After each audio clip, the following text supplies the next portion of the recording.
Bonjour à tous, j'espère que vous allez bien. Je suis Nicolas Destin, expert en crédit du Clutch Player Club.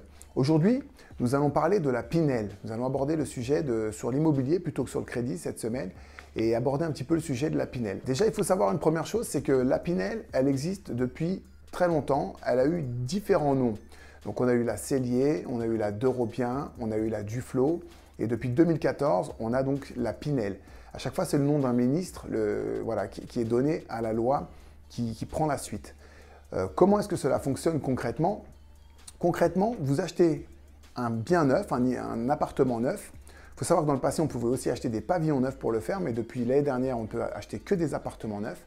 Et du fait donc, que vous achetez un appartement neuf, vous faites marcher les sociétés de bâtiments, les sociétés de carreleurs, les sociétés de plaquistes, les sociétés qui font de la peinture. Du fait que vous faites tourner l'économie, vous faites tourner le bâtiment, le secteur du bâtiment. Il faut savoir que le bâtiment, c'est ce qu'on appelle le cœur de l'économie. Quand le bâtiment va, tout va bien. Donc toute l'économie se porte bien lorsque le secteur du bâtiment se porte bien. De ce fait, on vous fait un cadeau fiscal. Donc je vous donne un exemple. Vous achetez un appartement 200 000 euros. Actuellement, si vous vous engagez à le louer sur 9 ans, on vous permet de défiscaliser 18% de ce prix d'achat sur vos impôts sur le revenu directement.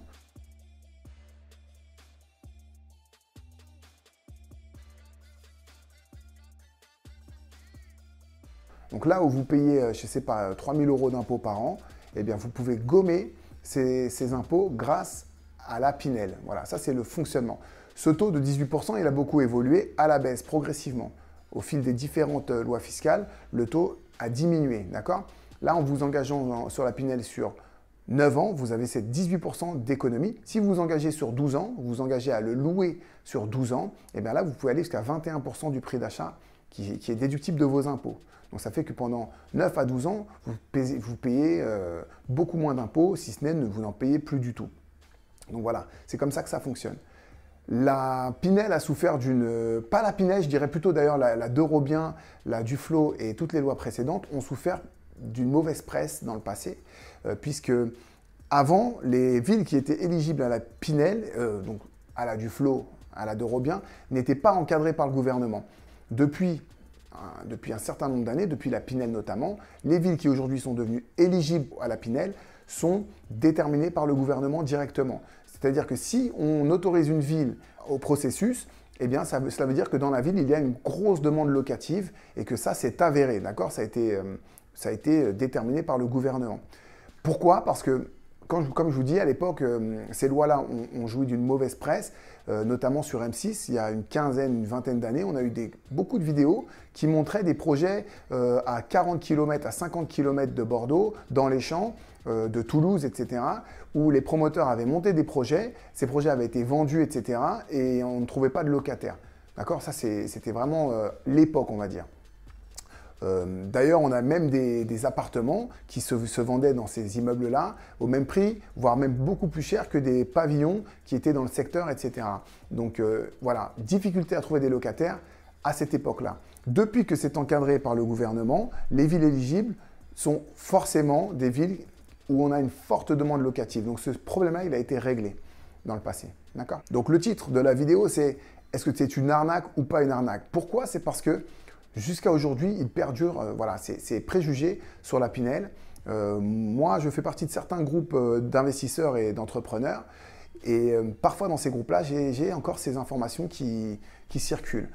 Mon opinion, c'est qu'aujourd'hui, acheter dans le neuf, un appartement dans le neuf et faire une Pinel, ça peut être une excellente occasion de faire grandir son patrimoine, d'accord? Donc ça correspond à certains profils de clientèle, à certains profils d'investisseurs, on va dire. Ça ne correspond pas à tout le monde. On a des gens qui sont beaucoup plus ambitieux, qui veulent procéder à des gros montages avec des gros travaux, qui veulent faire du déficit foncier. Mais pour un client qui débute, par exemple, qui a seulement acheté sa résidence principale ou qui ne l'a pas encore acheté, je pense que c'est un très bon investissement. Maintenant, c'est comme dans l'ancien.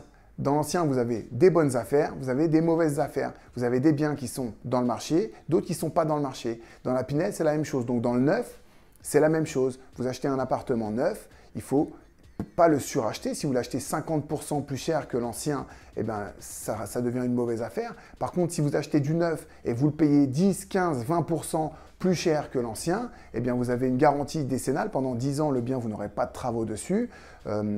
C'est quand même normal de payer un bien plus cher, sachant qu'en plus, les frais de notaire sont réduits. D'accord? Donc, il faut toujours comparer ce qui est comparable. Quand vous comparez le marché de l'ancien avec le marché du neuf, tenez bien compte du fait que dans l'ancien, vous avez entre 8 et 8,5% de frais de notaire, alors que dans le neuf, vous n'avez que 2,5% de frais de notaire. Parfois, même les promoteurs vont vous offrir les frais de notaire. Donc voilà, jusqu'à 10, 15%, allez 20% plus cher que l'ancien, je pense que ça reste une bonne opération d'acheter dans le neuf, surtout qu'on a ces 18%, 21% d'économie d'impôt chaque année. Autre sujet, j'ai un outil aujourd'hui que j'utilise au quotidien qui me permet de sélectionner les biens immobiliers les plus intéressants sur le marché.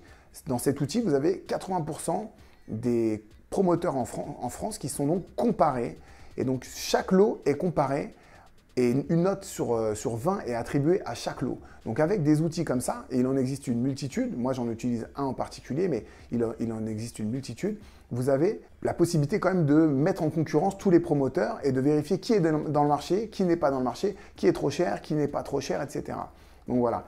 Ce que je veux dire, c'est qu'aujourd'hui, en achetant du neuf, vous pouvez avoir une belle économie d'impôt, premièrement. Deuxièmement, vous pouvez aussi faire une bonne affaire. Je vous donne deux cas concrets. Premier cas concret, mon cas personnel. J'ai acheté un appartement dans le neuf avec Vinci en 2006. Donc juste au passage, enfin quelques années après le passage à l'euro. Donc j'ai acheté cet appartement avec Vinci, je l'ai payé 114 000 euros. Je l'ai conservé pendant, je ne vais pas dire de bêtises, pendant 8 ans. Et au bout de 8 ans, je l'ai revendu 140 000 euros. Donc j'ai fait une plus-value de 28 000 euros sur un bien que j'avais acheté neuf sur à peu près une dizaine d'années. Ce que je veux dire par là, c'est que ce n'est pas une mauvaise opération, sachant que je l'avais acheté en résidence principale, par contre, donc je n'avais pas l'économie de la Pinel. Autre cas concret, j'ai un de mes clients qui a acheté un appartement à Porte d'Aubervilliers, qui est aussi un ami d'ailleurs, et qui a donc décidé de le revendre au bout de 6 ans. Et au bout de 6 ans, il avait acheté ce bien neuf, avec le promoteur, je ne sais plus, mais avec un promoteur, un très grand promoteur, il l'a revendu 30% plus cher au bout de 6 ans. Donc voilà, des cas comme ça, j'en ai eu beaucoup. Aujourd'hui, en utilisant des outils fiables, on peut faire des bonnes affaires même dans le neuf. Voilà, j'espère que le sujet vous aura intéressé. N'hésitez pas à liker la page, à vous abonner. Voilà, vous avez aussi un guide qui vous est offert, les 7 secrets du crédit immobilier. N'hésitez pas à le télécharger, c'est offert. À très très vite. Ciao, ciao.